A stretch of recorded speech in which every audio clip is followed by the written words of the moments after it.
I'm here joined by the brains of the operation, the man behind the YCS in Europe. It's Adrian Fox from the UK offices, now again in the UK offices from Konami. You've been moving around a couple of times. Yeah, I've moved back and forth. Frankfurt for 2 years, back in the UK. What do you prefer, Frankfurt or the UK? Well, I'd say Frankfurt, but now that I'm back in the UK and the whole Brexit thing going down, I'm not sure I want to go with that. You're not sure they let you back in if you say Frankfurt now? I was worried if I don't go back in, they won't let me back in, so... All right. So in case you guys don't know, AD is responsible for the YCS. He's the point of contact for Konami. I'm asking him a million questions throughout the day. If we can record this, if we can do that, and how everything is working. Is that like a fair assumption? I think that's pretty fair. All right. So people are really curious about what your job is like when you're not at the YCS, because I think most have a pretty good understanding of what you're doing here.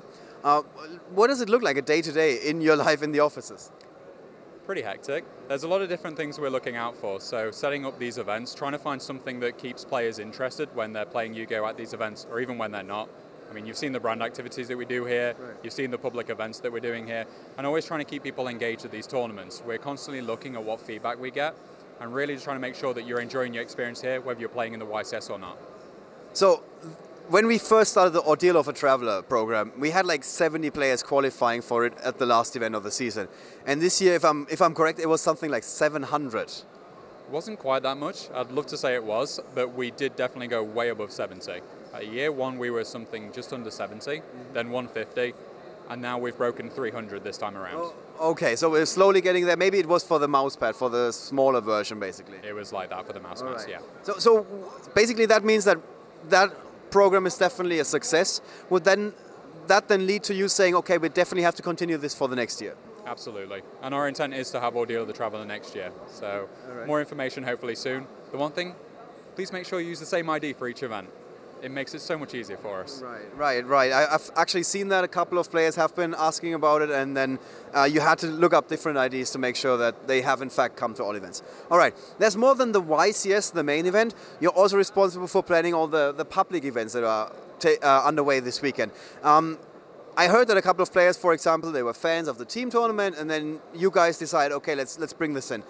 If I have a cool idea for a public event format, who do I have to talk to? How do I get it to make it its way to the YCS? Are you going to ask me about GOAT format? Because I seem to get asked that quite a lot. We get a lot of questions from people that have different formats that they want to play. I would be the guy to speak to about that one. I mean, you look at some of the events that we've been doing and we've introduced in Europe this year. We've introduced the 3 versus 3. We've introduced the tag dueling. We've tried traditional as well. So we're really trying to give people the opportunity to play what they want to play, how they want to play. And we're trying to get away from the whole fixed pricing. Because you shouldn't really want to be playing a tournament because you want that specific prize. You should be wanting to play how you want to play. Right. So that's basically the reason for the introduction of the prize wall. And what are you making of the prize wall? Do you think it's a success? Do you think it connects with players? I haven't got any Yu-Gi-Oh! Socks yet, but I think that players, the general reception is very good for it. I think that what we want to do is keep evolving it. So if there's something that you're saying, why isn't this type of prize in the prize wall? What about adding this? That's what the type of feedback we want to get. Right. We want to keep evolving this and make it work better for the players. If I'm not in an event to speak to you, how else can we get in touch with you?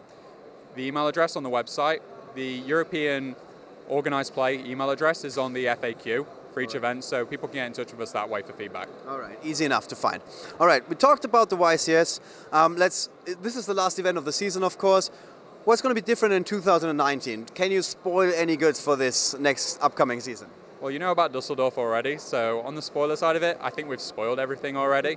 We're going to have a return of the National Championships. That'll be back again, same as it has been this year. It's a very successful program, and I think the prestige of being your country's national champion is something that people really value, and we want to continue that for as long as we can. Right. Is there anything else in the works that you can already talk about, or are you going to be focusing on something else? Because of course we got new and exciting ways to play the game now. Do you mean like speed dueling? For example? Yeah, there's something going on with speed dueling. I can't really announce it just as such yet, but let's just say if you like the idea of speed dueling, you might want to see what your local store's doing sometime very soon. Right, so speed dueling, of course, a more casual way to approach the game. What about the players that are all about the competitive level, the guys that want to go to the World Championship? You mentioned that there's something changing in that as well. Yes, the World Championship point system is changing. We are going away from people getting a fixed invite, depending on their placement in this list. We're going to go to a playoff. So that's going to be more exciting coverage for you to cover. Yes, so when is that playoff taking place? I can't wait. That's going to take place on the Friday of the European Championship next year. Right, so there's even more cool stuff going on the Friday already for the European Championship. Yep, and that's something you want to cover on your live stream, because at the end of that event, there will be 8 players enter, 3 of those will go to Worlds. Right, that sounds like one of the best events ever. It's like a mini World Championship. It's like the European version of the... Yep, and really it's going to be the best of the best in Europe battling out. If you want to look for something that's competitively focused, this is your event. Right. And we're not going to have players just leave empty-handed. Every player that participates in the World Championship playoff, they're going to get a Yu-Gi-Oh! Championship Series prize card, the super rare from this current season. They're also going to get a 2-round match buy in the WCQ. It sounds pretty good. So even if you don't go all the way in that 8-man tournament, you can still have a pretty good advantage in the main event. That's absolutely right. And a bit of a lion as well, which certainly helps. Right. So that's one of the new things that we're going to have in store for you in 2019. Personally, I can't wait. Thank you so much for all your hard work. I know how many hours you're putting into this, and also at the events. Event is ending and 80's then basically going straight to the point where you're like, okay, let's plan the next one. Yeah, I'll be back in the office on Monday planning Dusseldorf. So. All right, guys. So if you have a moment to spare, send him some good thoughts. Keep him in your thoughts and prayers, basically, and send some good love to 80. And of course, your colleague Paulo is also doing a lot of work. Yep. Oh, he's just as busy, if not more. And hello, Paolo. We're all missing you. I thought you were going to throw him under the bus for a second there. All right. Thank you very much.